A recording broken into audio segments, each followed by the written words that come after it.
മറുനാടൻ മലയാളിയുമായിട്ട് ബന്ധപ്പെട്ട സാജൻ സ്കറിയയുടെ നവമാധ്യമത്തിലൂടെ വലിയ കടന്നാക്രമണമാണ് കേരളത്തിലെ ജനങ്ങൾക്കെതിരായിട്ട് മലയാളികൾക്കെതിരായിട്ട് നടത്തിക്കൊണ്ട് ഞാനിത് നിങ്ങളോട് വിശദീകരിക്കേണ്ട കാര്യമില്ല, നിങ്ങൾക്ക് നന്നായിട്ട് അറിയുന്നതാണ്. മറുനാടൻ മലയാളിയായ അദ്ദേഹത്തെ പൂട്ടിക്കണം എന്നാണ് അൻവർ ഇതേവരെ പറഞ്ഞുകൊണ്ടിരുന്നത്. അദ്ദേഹത്തിൻ്റെ ഏറ്റവും പ്രധാനപ്പെട്ട കത്തിൽ പറഞ്ഞ കാര്യവും അത് തന്നെയാണ്. പക്ഷേ ഇന്നലത്തെ സ്റ്റേറ്റ്മെൻറ്റ് വന്നതോടുകൂടി അല്ലെങ്കിൽ ഇന്നലത്തെ പത്രസമ്മേളനത്തോടുകൂടി ഒരു കാര്യം മനസ്സിലായി. ആരുടെ പ്രചരണ പ്രവർത്തനങ്ങളാണോ ശക്തിയായി എതിർത്ത് പരാജയപ്പെടുത്തണമെന്ന്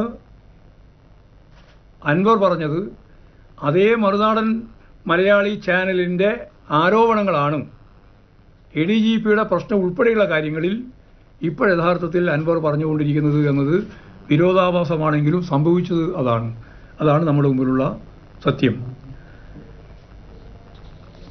വർഗീയ ശക്തികൾ പാർട്ടിക്കെതിരായിട്ട് മുന്നോട്ടേക്ക് വരുന്നുണ്ട്. കഴിഞ്ഞ ലോക്സഭാ തെരഞ്ഞെടുപ്പിൽ മുസ്ലിം പ്രീണന നയം സ്വീകരിക്കുന്നു എന്ന സമീപനമായിരുന്നു BJP ഉടനീളം കേരളത്തിൽ അഴിച്ചുവിട്ടത്.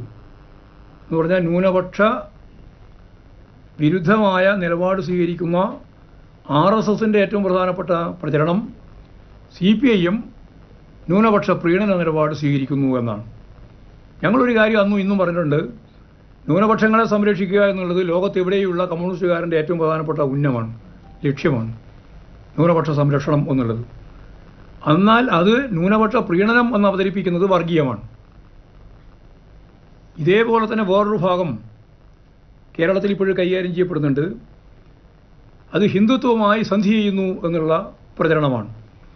കമ്മ്യൂണിസ്റ്റ് പാർട്ടിക്ക് വർഗീയ ശക്തികളുമായി ഒരു രാജ്യം ഒരു ഭാഗത്ത് മുസ്ലിം രാജ്യമാവണമെന്നും മറുഭാഗത്ത് ഹിന്ദു രാജ്യമാവണമെന്നും, ഇവിടെ ഹിന്ദു ഭൂരിപക്ഷമായതുകൊണ്ട് ഹിന്ദു രാഷ്ട്രത്തിനാണ് അവർ മുൻതൂക്കുന്നത്. ഹിന്ദുത്വ അജണ്ട കൈകാര്യം ചെയ്യുന്നത് ഒരു ഭാഗത്ത്, മറിച്ച് ഇസ്ലാമിക രാഷ്ട്രം സ്ഥാപിക്കാൻ വേറൊരു ഭാഗത്ത്. ഈ ഇസ്ലാമിക രാഷ്ട്രം സ്ഥാപിക്കാൻ നടക്കുന്ന ആളുകൾ ഉയർത്തുന്ന ഏറ്റവും പ്രധാനപ്പെട്ട ഒരു മുദ്രാവാക്യം ഇടതുപക്ഷ മുന്നണി ഗവൺമെൻറ്റും CPIM ഹിന്ദുത്വ നിലപാടിനോട് യോജിക്കുന്നു എന്നുള്ളതാണ്. രണ്ടും ശുദ്ധ അസംബന്ധങ്ങളാണ്.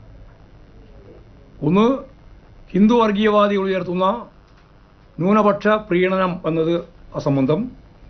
മറ്റൊന്ന്, ന്യൂനപക്ഷങ്ങൾക്കെതിരായി ഹിന്ദുത്വ വിഭാഗവുമായി ചേരുന്നു എന്ന് പറയുന്ന വേറൊരു അസംബന്ധം.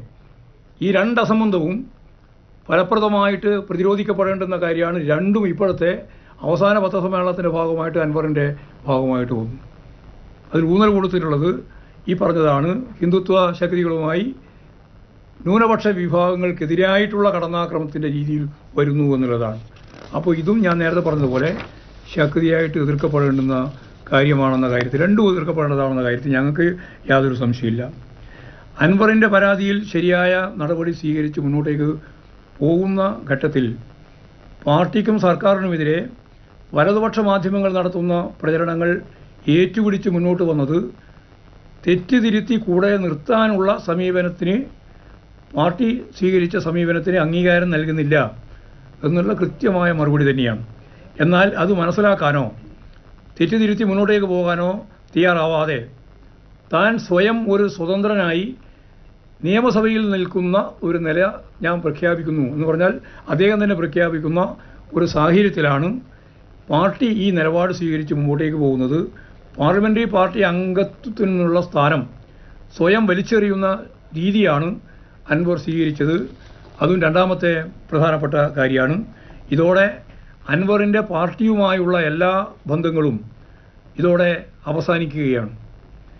ഇദ്ദേഹത്തിൻ്റെ ദുഷ്പ്രചരണങ്ങളെ തുറന്നു കാട്ടുന്നതിനും പ്രതിരോധിക്കാനും പാർട്ടിയെ സ്നേഹിക്കുന്ന എല്ലാവരും രംഗത്തിറങ്ങണമെന്ന് അഭ്യർത്ഥിക്കുന്നു.